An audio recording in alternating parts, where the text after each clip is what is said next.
Roll for Grit here at Gen Con 2019, and we are here to talk about one of the biggest surprise releases of the show from Fantasy Flight. It's a brand new LCG living card game called Marvel Champions, and as the name would suggest, it is based around the world of Marvel Comics. So the starter set includes characters She-Hulk, Black Panther, Spider-Man, Iron Man, Captain Marvel. I got them all. And it is a cooperative card game. Players are playing as one of those heroes. You have your own individual deck, which you can build. It will come with some pre-constructed ones as well. And you are trying to take on some kind of a bad guy by whittling their health down. Meanwhile, they are, carrying out evil schemes and trying to reach a certain threshold based on number of players. And you're trying to use your powers together to stop that. Yeah, so this game is an LCG, as you said. Of any of them, I think the closest relation would be the Lord of the Rings game. And while Arkham is also cooperative, it seems it's more just scenario-based, not really the heavy story that I think we see in Arkham, where you're actually affecting and checking a list. Doesn't seem like there's a linked campaign that we know of yet. And the way the game, I'll start with the deck building. The way that you build your deck is apparently there's 15 cards is who's your character. So let's go with Spider-Man. You have a Spider-Man card, and then you get 15 Spider-Man cards. I think you have to use all 15 of those. Then you get 15 additional cards of one of the types, sort of like the kind of hero you are. And I think those can be rotated out for whatever deck you want to do. But you then have a couple basic cards, which are really your energy. Because the way you actually pay for cards is almost every card has an energy symbol in the bottom left-hand corner. A few have two. And you have to discard a number of energy equal to the cost of the card. So it's really a big hand management game of do I keep this to play it, or should I discard it because I really need to get this ability out? And maybe even trying to match them, because sometimes they'll say, if you paid science for this, you get an additional ability. So that's another thing to look out for. Right. So on your turn, you're playing cards, and it kind of like other Fantasy Flight LCGs. You have cards that have action on them. You're playing those. Some will let you draw. A lot of the big ones will let you attack the enemy. Other kinds of effects. You also have, like you said, your one special character card. It's actually double-sided. So you have an alter ego side and a hero side. So if you're playing as Peter Parker, you can flip that card to be Spider-Man. You can flip it back and forth once per round. And you'll have different abilities depending on which side you're on. That's right. Some cards will only be playable if you are the hero mode, because Peter Parker's not going to go run out and punch Rhino in the face. Yeah. But certain cards only work on when he's Peter Parker. For example, Aunt May only heals him when he's Peter Parker because she doesn't know who Spider-Man is. Yeah. Some very clever thematic stuff. There's also in the villain section, each character has a specific card that can come out to them, and they are tied to your personal lives as just a regular citizen. Right. For the most Much part. more like the Arkham card game. You have a personal weakness. I don't think they use weakness, but it's that. Only Peter instead of being in your yes. deck, it's in a main deck and can come out randomly. They also have a personal villain deck, which we didn't see ours pop out at all, but there could be weird ways. I think Spider-Man's was the Vulture, or this Spider-Man's. I'm sure there'll be multiple Spider-Mans. Right, yeah. But what happens is you go around each turn, you play as many cards as you want or flip, and then once you're done, it's the villain phase. The first thing he does is he adds a whole bunch of scheme points to threat points to his scheme. The Rhino's scheme was if he hits his threshold, which is 7 per player, you lose. I assume most of them would be like that. There could be ones that do maybe some other weird things. We'll have to wait and see. But then the Rhino will first try to attack everyone. Well, if you're in hero mode, he sees you as a hero and he tries to attack you. So you have to try to defend against it. If you're in your alter ego mode, you're just a bystander. So you then add more points to his scheming. So then there's also a tactical thought process of what mode do I need to be in if we're way ahead on threat damage or we can't get any more. Then finally, like Arkham and a little bit Lord of the Rings in this case, everyone draws a card from his deck. And of course, he has some personalized cards. Some of them are generic. I assume they'll be like Lord of the Rings, so it tells you what to build from for that. And that could add new schemes, such as ones involving the Rhino. Some of them are just generic, like Bomb Threat, I think was one we saw.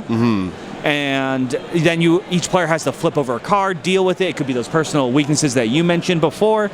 And some of them are minions that stay in front of you. We've seen that in both of those games. Some of them are just certain events, which they're usually bad. Right. So this looks like, I think, actually great for an LCG starter for a lot of people who, I assume if you're into Marvel, you might not be into LCG yet, because the way it's just, let's just fight the Rhino. Right, broader audience for Right. sure. And definitely an interesting mix for their starter set. I mean, I'm not surprised Spider-Man's in there. But Black Panther has gone a lot more popular. But with the Hulk has like She-Hulk is definitely a more oddball choice. Iron Man really is the only original Avenger in there. But they did say Captain America and Green Goblin are coming next. Right, as expansions, yeah. Speaking of the starter set, it's going to be coming out in Q4. It goes for $60, but one thing they said was that unlike, I think, all their other LCGs, I could be wrong, this one copy will be a complete set that it's all you need to start building with those characters. If you don't know, usually you had to buy 2 or 3 core sets. It was a pain. So that's nice that they came around on that. Now, I mean, we've played a number of these LCGs from Fantasy Flight specifically, and for the most part, I mean, we've enjoyed, I think, all of them, really. I mean, we have most of them between myself and one friend. People we know, yeah. And I mean, I personally have never gotten invested in one because, they're expensive and they're time consuming, and usually the deck building aspect burns me out. We were joking that this may be the one that pushes me over the edge. I wasn't joking. I was serious. I love Marvel. I think also the deck building seems a lot simpler. Well, like when you look at let's take any of the Lord of the Rings or Arkham. Usually it's choose your main guy or heroes, whatever the wording is. But they have 1 or 2 cards that are personalized, and then you have 39 other cards to throw in. Right. 15 of your cards are already done. Well, here, honestly, a part of the thing for me that kind of relates to that is, I look at Netrun or whatever, and it's like, yeah, there's some really cool characters in there and world building stuff. But here it's like, I know who Spider-Man is. Building a Spider-Man deck feels like an easy fit, like that I can get my head around and think, yeah, he should have this web shooters or whatever, you know. Well, I think you're also going to really enjoy is in Legendary, you've talked about how you feel like we're scraping the bottom barrel. I think this will reignite that because you can revisit the characters, and I think when you maybe be a little bit annoyed, it's fun to be like, well, sure, there's this Spider-Man. He's a bit of more tacticky, trying to stop the tactics there. But they could make a Spider-Man that's more aggressive, like something like that. Well, I'm glad you brought up Legendary, because one of the biggest differences I want to talk about for that is in Legendary, you can have 4 Spider-Man cards, you can have 10 Iron Man cards, you can mix and match completely. In this game, it feels much more like you are that hero. Correct. It's your deck, and I think that's a nice change of pace. That really makes it stand out more like Sentinels of the Multiverse, which I love. So I think it's a good balance. Well, to that I think the one we didn't mention though, which it's an ECG, not an LCG, or not LCG, yeah, is the Versus system, which is also Marvel. Right, from Upper Deck. So what are your thoughts? Like, are these competing? Well, that's competitive, and this is cooperative, right? So I think on that front, it's pretty different. I mean, I will also say I've enjoyed the Versus games. For me personally, the look and the art and just the general like aesthetic and polish on these cards is more appealing to me. I think it's a little more bright and welcoming, and in gameplay wise too. Obviously, it's cooperative, so I'm excited to play more.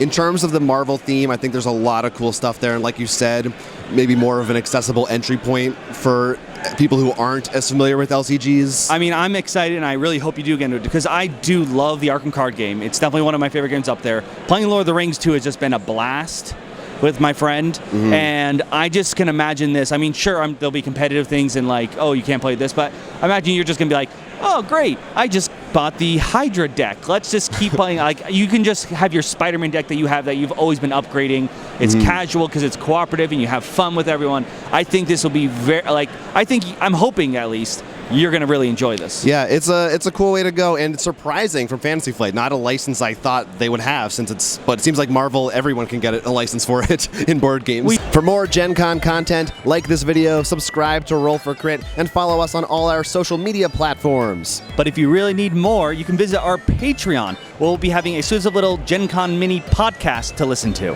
And there's our contest running right now for the Keyforge Age of Ascension set. You can try to win. Find the link in the description down below.